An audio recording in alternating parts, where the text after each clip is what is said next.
Jangan dengarkan orang yang memiliki jawaban, dengarkan orang yang memiliki pertanyaan. 100 kali setiap hari saya mengingatkan diri saya bahwa kehidupan dalam dan luar saya bergantung pada kerja keras orang lain, hidup dan mati, dan bahwa saya harus mengerahkan diri untuk memberi dalam ukuran yang sama seperti yang saya terima dan saya masih menerima. Untuk menghukum saya karena penghinaan terhadap otoritas saya, takdir membuat saya memiliki otoritas sendiri. Setiap jenis kerjasama damai di antara laki-laki terutama didasarkan pada rasa saling percaya dan hanya kedua pada lembaga-lembaga seperti pengadilan dan polisi. Adalah keyakinan saya bahwa membunuh di bawah jubah perang tidak lain adalah pembunuhan. Akal sehat adalah kumpulan prasangka yang diperoleh pada usia 18 tahun. Jangan pernah melakukan sesuatu yang menentang hati nurani bahkan jika negara menuntutnya. Keyakinan emosional yang mendalam tentang kehadiran kekuatan penalaran yang superior, yang terungkap di alam semesta yang tidak dapat dipahami, membentuk gagasan saya tentang Tuhan. Pengetahuan tentang apa yang ada tidak langsung membuka pintu menuju apa yang seharusnya. Satu-satunya alasan untuk waktu adalah agar semuanya tidak terjadi sekaligus secara bersamaan. Sebuah pertanyaan yang terkadang membuat saya kabur, apakah saya atau yang lain gila? Semangat besar selalu menghadapi oposisi keras dari pikiran yang biasa-biasa saja. Saya percaya bahwa langkah pertama dalam pengaturan dunia eksternal yang nyata adalah pembentukan konsep objek tubuh dan objek tubuh dari berbagai jenis. Semua tindakan seperti itu akan berhenti jika kekuatan elemen yang kuat berhenti bergerak di dalam diri kita. Tidak ada cara logis untuk menemukan hukum unsur ini. Hanya ada cara intuisi, yang dibantu oleh perasaan atas keteraturan yang ada di balik penampilan. Kebingungan antara tujuan dan kesempurnaan sarana, menurut pendapat saya, menjadi ciri zaman kita.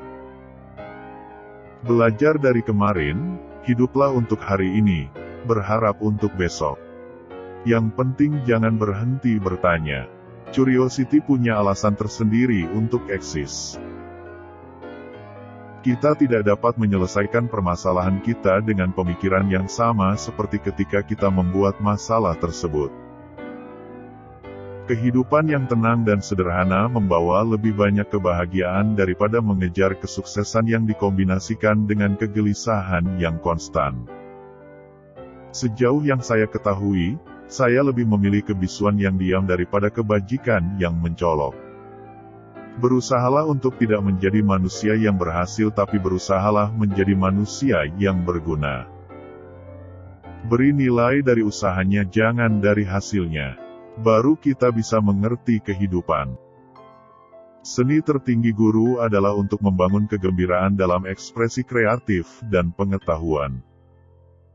Keindahan persahabatan adalah bahwa kamu tahu kepada siapa kamu dapat mempercayakan rahasia. Janganlah mencoba menjadi orang sukses. Jadilah orang yang bernilai. Yang benar-benar menarik bagi saya adalah apakah Tuhan punya pilihan dalam penciptaan dunia. Jika Anda tidak dapat menjelaskan sesuatu hal secara sederhana, itu artinya Anda belum cukup paham. Anda tidak dapat secara bersamaan mencegah dan bersiap untuk perang. Imajinasi Anda adalah wahana dari atraksi kehidupan Anda di masa mendatang.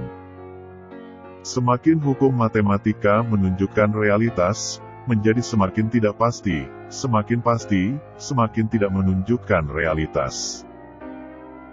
Ada dua cara untuk menjalani hidup Anda. Salah satunya adalah dengan berpikir seolah-olah tidak ada keajaiban. Satunya lagi berpikir seolah-olah segala sesuatu adalah keajaiban. Ilmu pengetahuan adalah sesuatu yang luar biasa seandainya seseorang tidak harus menghabiskan hidupnya terhadap hal tersebut. Wanita menikahi pria dengan harapan mereka akan berubah. Pria menikahi wanita karena berharap mereka tak akan berubah.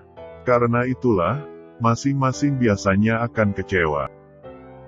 Keluar dari kekacauan, cari kesederhanaan. Dari perselisihan, cari harmonis. Di tengah kesulitan terletak kesempatan. Ilmu pengetahuan tanpa agama adalah pincang. Agama tanpa ilmu adalah buta. Jauh lebih mudah mengubah dan merekayasa atom-atom plutonium daripada mengubah sifat jahat yang berdiam di dalam diri manusia. Generasi mendatang akan sulit mempercayai bahwa sesuatu yang menakjubkan ini pernah ada dalam darah dan daging, serta berjalan di atas muka bumi. Saya berpikir begitu lama, 99 kali salah. Tetapi yang 100 kalinya saya benar. Satu-satunya alasan untuk waktu adalah agar semuanya tidak terjadi sekaligus.